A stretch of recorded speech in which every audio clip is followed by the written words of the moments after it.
Hello, you guys.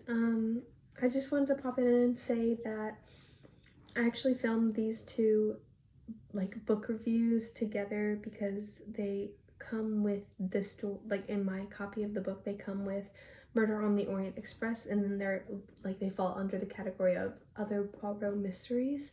And so I filmed it all as one video, but it got really long, and I figured they deserve their own moment to shine. So that's why I'm dressed in like a different outfit, and I don't know, that's why I may be referencing Murder on the Orient Express as well in this footage. But yeah, I just felt like the video was getting really long, and these two deserve their own little vid to be talked about and to be reviewed. So without further ado, here is what I thought of both of those novels.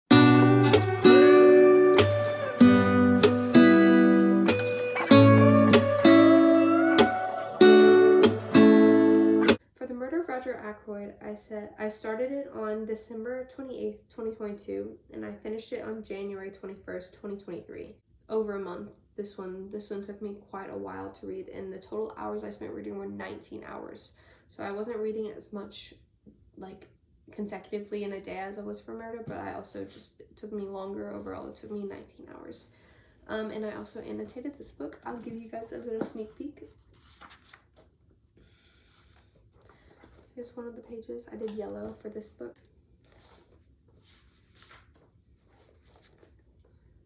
Yeah, I annotated quite a lot. I started to, with this copy specifically, I kind of refound my love for reading and for annotating books as I read and doing it like my own way and not for English class, you know?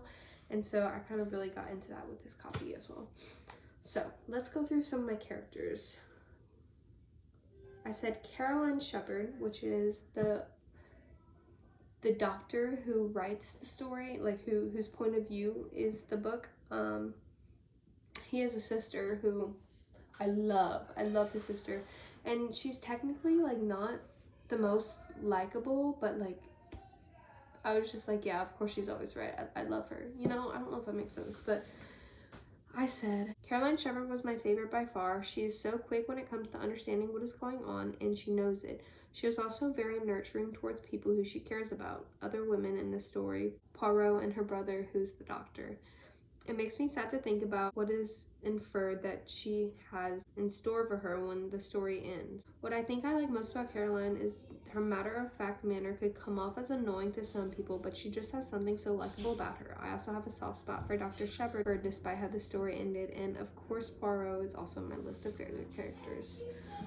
In this review, I'm actually not talking too much about Poirot. He's a given favorite for me. I love him, and I love Agatha Christie stories of him, but I kind of wanted to move past the main Hercule Poirot and go into the characters that individually pertain to each different story. But if I don't say it, yes, Poirot is my favorite as well.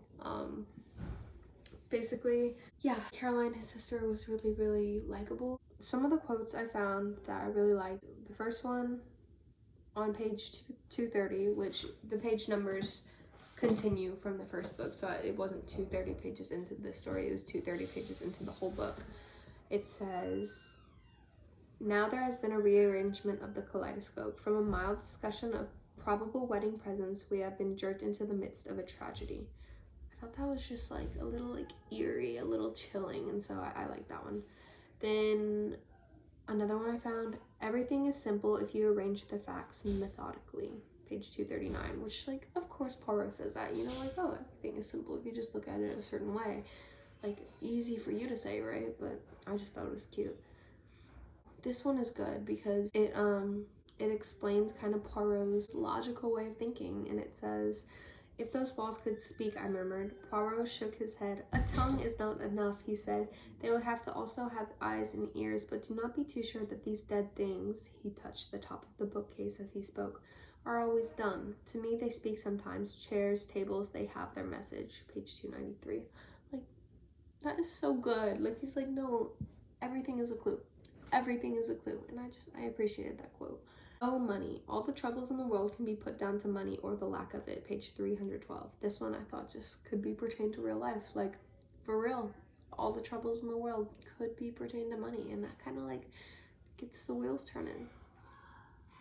The truth, however, ugly in itself, is always curious and beautiful to the seeker after it. Page 335. That's another one that's just like, it's giving real life. Like, the truth is ugly sometimes, but also it's beautiful because it's the truth. And it's just like, it's got the wheels turning. It's just so good. So my thoughts overall, I said overall I thought it was a good read. The vocabulary was kind of advanced for me, and it ended up taking me some time to read. I will also say that it is slow to me, and I had a hard time staying engaged sometimes. Case by case, clues came along, and after a bit it just felt so repetitive. However, the end shook me to my core and made the entire story worth reading. I was so genuinely shocked by who the murderer was, and I was actively trying to guess as the story went along.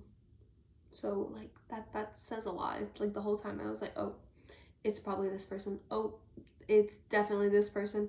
And I still couldn't get it. Like by the time the story ended, I was like, it was this person.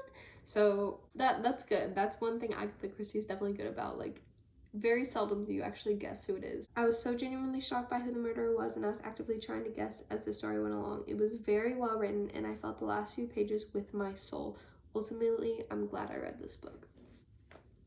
Then I said, do I recommend? Yes. Would I read again? Maybe. And I stand by that. Like, maybe I'll read it again one day, but probably not anytime soon, just because it took so long, and it's very repetitive in like setting up the clues, you know. Ultimately though, definitely good. That's my thoughts on this Barnes & Noble copy. Please leave a thumbs up if you liked it. Comment below. I usually answer my comments, so if you want to chit chat a little bit, go ahead and leave a comment below, and I'll see you guys in the next video. I hope you guys enjoyed.